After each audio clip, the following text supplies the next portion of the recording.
Estem al Castell del Montmell, entrada al Penedès, concretament al Baix Penedès, per la banda oest. Us explicarem allò que defineix aquest territori, el Penedès en concret. Us explicarem l'origen del vi. I estigueu atents, perquè segur que no és res del que us penseu. Anem.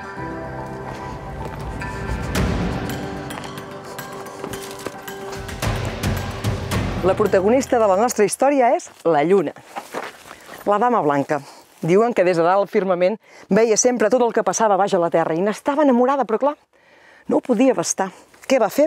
Va parlar amb el Sol i el Sol va decidir que la podria ajudar per arribar fins baix de tota la terra i poder-s'hi passejar. La Lluna, però, s'havia de convertir en donzella. El Sol li va dir: vigila, que seràs vulnerable. I ella va dir: tant me fa. Va baixar pels rajos del Sol i ben aviat va estar entre boscos, entre terra, animalons, tota mena de bèsties. I allò que va veure la va fascinar. Va veure rierols, papallones, esquirols, va veure ocells, tota mena d'animals, la molsa, i es va despistar. Van passar hores i hores i va veure que els rajos del sol començaven a marmar.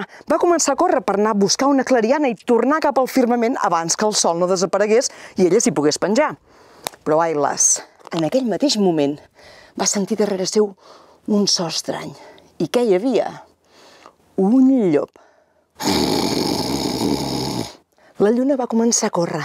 El llop la va perseguir i quan ja li anava a saltar a sobre, pa! Es va sentir un tret. I aquí és on va aparèixer el segon heroi d'aquesta història, un xicot del Penedès. Ara bé, el llop estava ferit de mort. No hi ha res pitjor que un animal ferit. Ataca i es va abraonar sobre el xicot, que va treure el seu coltell i li va clavar al ventre. Però la bèstia, encara plena de ràbia, també li va clavar les urpes a ella, el va queixalar.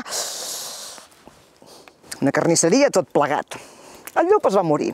Però el noi gairebé també va quedar inconscient. Va ser aleshores que la Lluna, que s'havia amagat, va sortir a poc, va veure que l'animal ja no era perillós i es va acostar amb aquell xicot. A cada una de les ferides li va fer una besada. Immediatament van cicatritzar.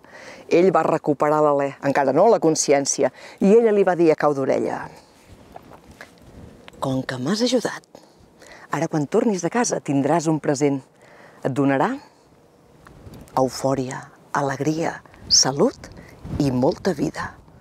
I la Lluna va marxar. Se'n van tornar amb l'últim raig de sol fins al seu firmament, a casa seva, on havia d'estar. Quan el noi es va despertar, va recordar vagament tot allò que havia succeït. Una dona blanca i vaporosa. Va tocar-se les ferides, de les quals tan sols quedaven les cicatrius. Va veure el llop mort al costat i alguna mena de paraules que li ressonaven al cap però no acabava de veure-ho clar. Se'n va anar cap a casa i allà, darrere la masia, es va trobar amb un arbust estrany que no havia vist mai abans, amb les arrels nuoses i recargolades, ple de pàmpols, amb unes vergues que apuntaven cap al cel i amb unes fruites que semblaven perles. I en va agafar un gotim de raïm i el va provar. A queixalades se'l va menjar i va descobrir que allò era excels, sublim. I és d'aquí, i no de cap altra banda, d'on ve l'origen del vi. I és que això també és el Penedès.